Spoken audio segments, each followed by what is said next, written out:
Ram, the land of Dhani. Tato yuddha parishrantam samar Ram, Ram, Jai Ram, Ram, Ram, Ram. Suguna Jayankara Sujana Shubham. Assalamualaikum guys, oke kembali lagi bersama Draft Movie Review. Piye kabar Ire? Terima kasih buat para penonton setia Draft Movie dimanapun kalian berada. Semoga kalian semua selalu sehat ya. Kali ini Draft Movie sudah merangkum sebuah film yang berjudul RIM, Rapid Action Mission 2024. Bagaimana keseruan filmnya? Nggak perlu banyak basa-basi lagi, ini dia alur ceritanya.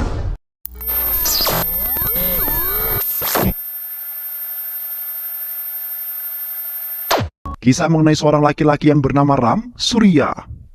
Dia adalah seorang pemberontak muda yang membenci angkatan pertahanan karena dia kehilangan ayah saat berada di medan peperangan. Tapi takdir memilih Ram untuk menjadi seorang tentara Rapid Action Mission. Dan dia ingin mengejar dan mewujudkan impian ayahnya untuk memperjuangkan India yang bebas dari keganasan dunia.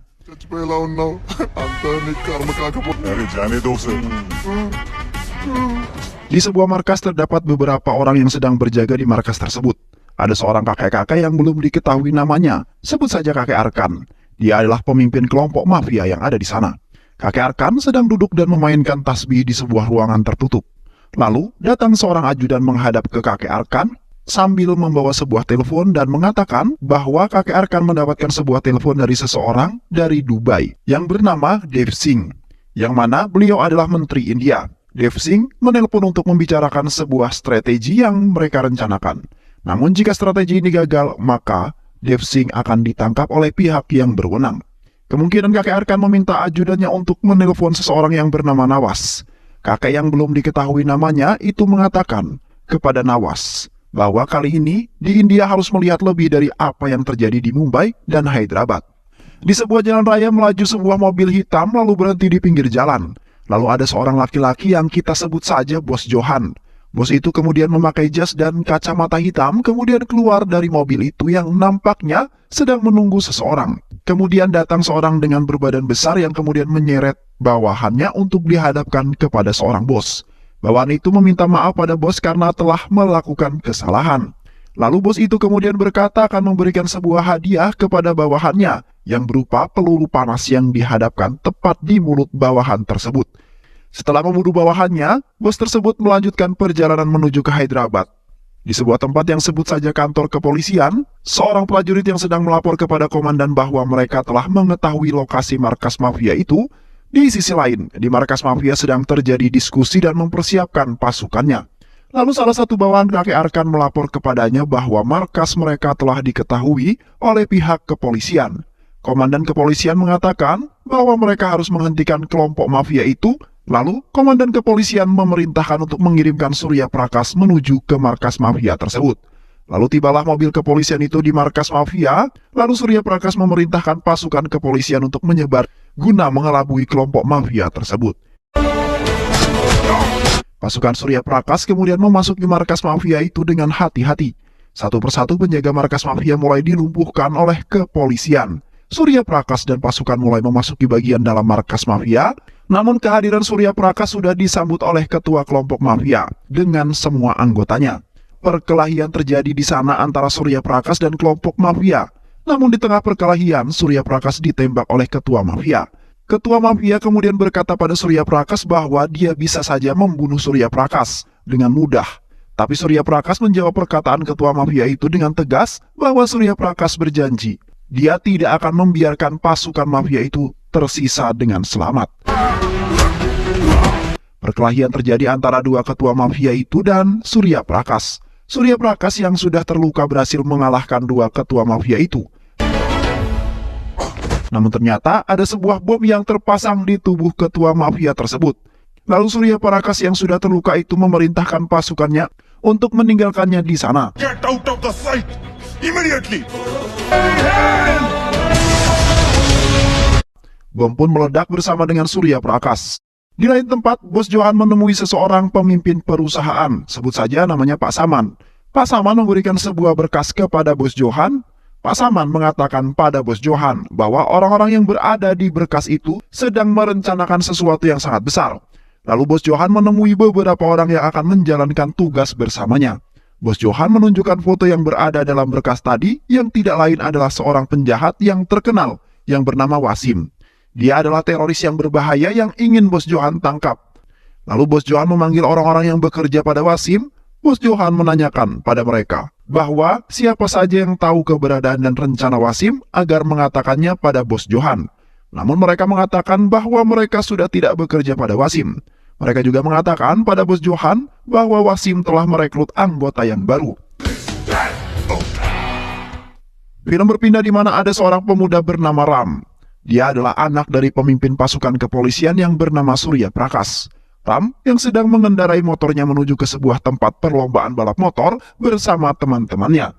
Dia membonceng temannya untuk mengikuti perlombaan itu, namun temannya menolak karena itu perlombaan yang sangat gila, di mana mereka mengendarai motor dengan menutup mata mereka. Namun Ram meyakinkan temannya bahwa Dewa Krishna akan melindungi mereka.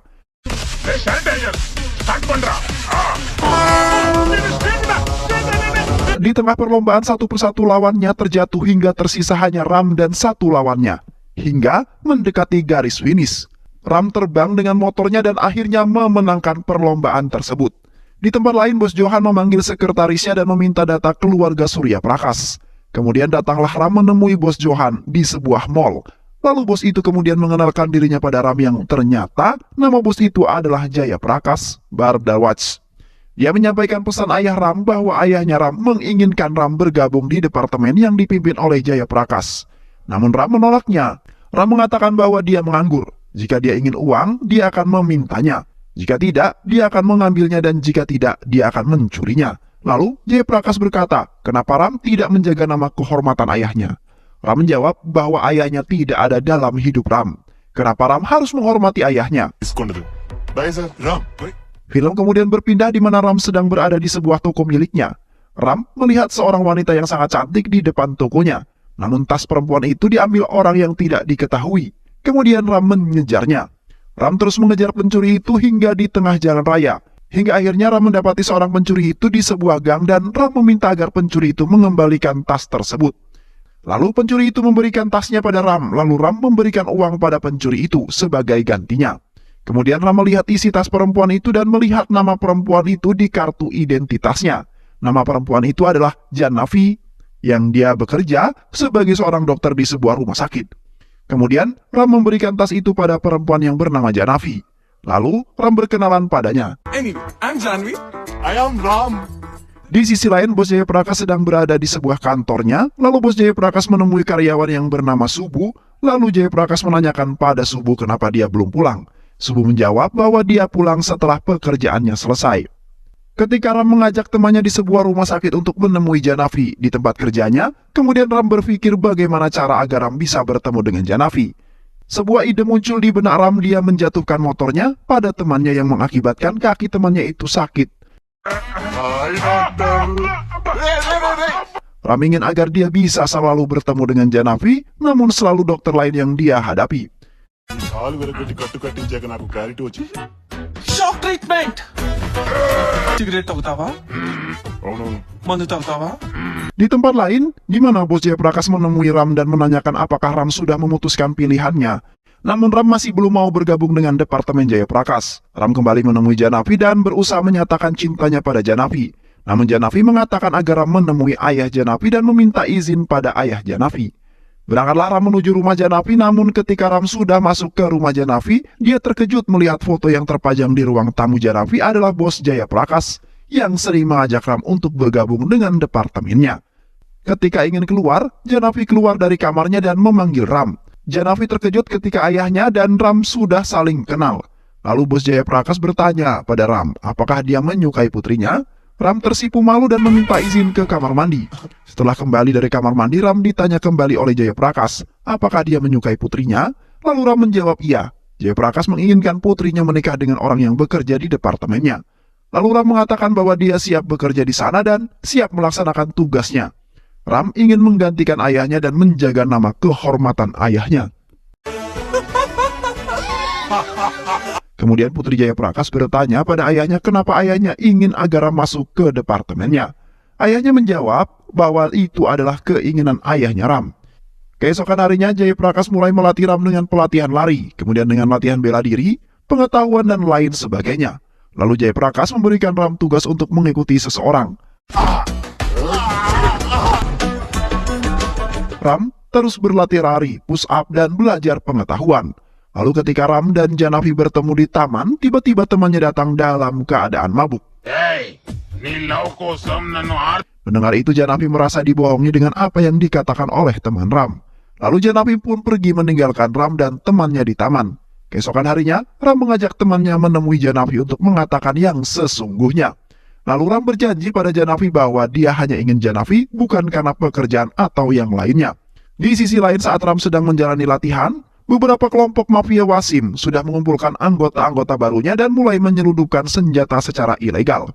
Wasim mengumpulkan anggota yang telah dia pilih dari berbagai tempat agar berhati-hati dalam menjalankan sebuah tugas.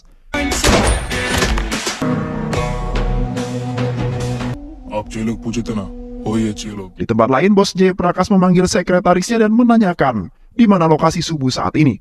Di sisi lain, Subu telah ditawan oleh Wasim dan pasukan di sana. Wasim meminta agar Subu memberikan data departemen milik bos Jayaprakash.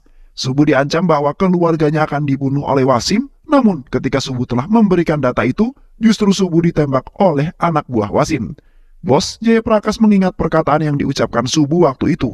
Lalu Jayaprakash meminta agar sekretarisnya mencari di mana Subu dan keluarganya terakhir terlihat. Kemudian data telah ditemukan di mana salah satu anak buah Wasim yang bernama Aju yang telah melakukan ini terhadap Subu. Lalu, bos Jayaprakash meminta lokasi di mana Aju berada. Bos Jayaprakash datang ke tempat Aju berada. Di sana, sudah ada beberapa anak buah bos Jayaprakash yang menawan Aju dan ibunya. Di sana, Aju mengatakan bahwa Wasim telah menyiapkan 6 orang di Yakub. Lalu, Jayaprakash menanyakan di mana lokasi Wasim, namun Aju tidak mau mengatakannya. Bos Jayaprakash menodongkan pistol di kepala ibu Aju agar Aju mengatakannya. Lalu, ibu Aju melarang Aju untuk mengatakan lokasi di mana Wasim berada. Ibu Aju menarik pistol yang ada di tangan Jayaprakash lalu membunuh dirinya sendiri. Jayaprakash pun menembak Aju karena tidak mau mengatakan di mana lokasi Wasim. Jayaprakash meminta sekretarisnya agar mencari data, nomor, dan detail milik Aju. Setelah Jayaprakash mendapatkan informasi yang cocok, dia berangkat bersama timnya menuju lokasi yang telah dicari. Setelah itu Jayaprakash menelpon Ram agar segera menemui Jayaprakash.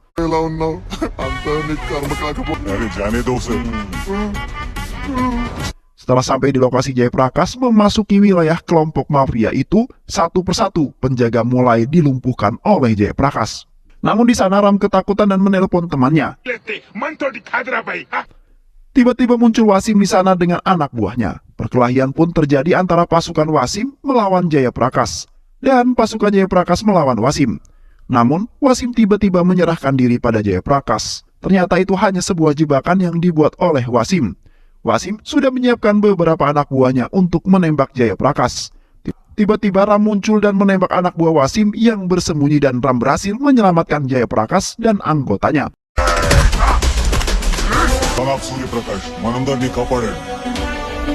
Keesokan harinya Ram menemui Jayaprakash. Ram menunjukkan bahwa Ram telah diterima di departemennya. Jayaprakash mengatakan bahwa hari saat Ram diterima sama dengan saat Jayaprakash meninggalkan pekerjaannya. Dia mengatakan pada Ram bahwa Jayaprakash memiliki penyakit kanker stadium 3. Sekarang, Jayaprakash hanya memiliki 2 tanggung jawab, yaitu 1 pernikahan putrinya dan 2 membawa Ram ke departemennya. Di tempat lain, Nawas mendapat sebuah telepon dari Kanbir.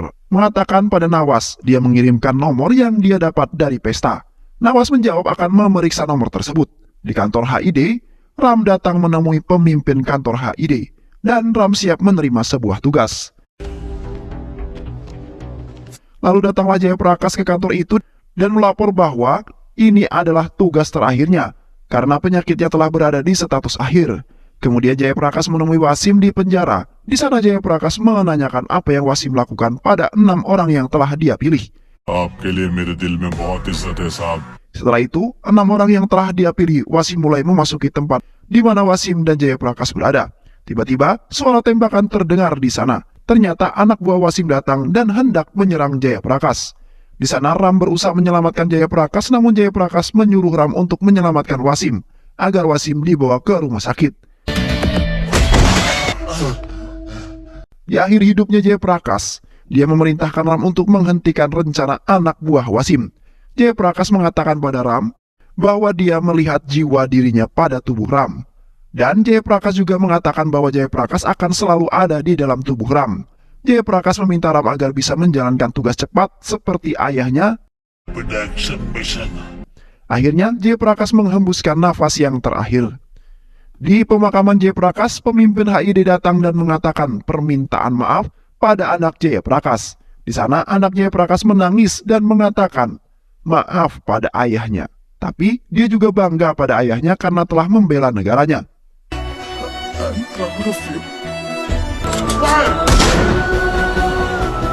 Film berganti di mana Ibu Ram memberikan peninggalan ayahnya pada Ram saat dia mulai tugas pertama. Peninggalan itu berupa video ayah Ram saat bertugas. Di video itu ayah Ram meminta maaf apabila suatu saat nanti terjadi apa-apa pada ayahnya. Ayahnya juga berpesan agar dia bisa menjaga ibunya. Lalu Ram datang ke kantor HID dan menemui pemimpin itu. Lalu bertanya kenapa dia melakukan ini pada Jayaprakash. Lalu pemimpin HID itu mengatakan bahwa dia adalah salah satu dari jutaan umat Islam yang menganggap cinta tanah air dan mentaati aturan Islam adalah hal yang sama. Namun ada beberapa orang yang mengkhianatinya. Lalu pemimpin itu juga mengatakan dia akan membalasnya pada negeri ini dengan kematianku. Lalu pemimpin itu membunuh dirinya sendiri dengan menembak kepalanya. Pada saat Ram akan pulang, datang sekelompok orang yang menanyakan keberadaan bosnya. Lalu kelompok itu menyerang Ram dan perkelahian pun terjadi. Salah satu temannya Ram tertusuk dan tergorok lehernya oleh kelompok tersebut. Kemudian Ram membawanya pergi, temannya yang terluka itu. Tapi kelompok itu masih mengejar Ram dan temannya.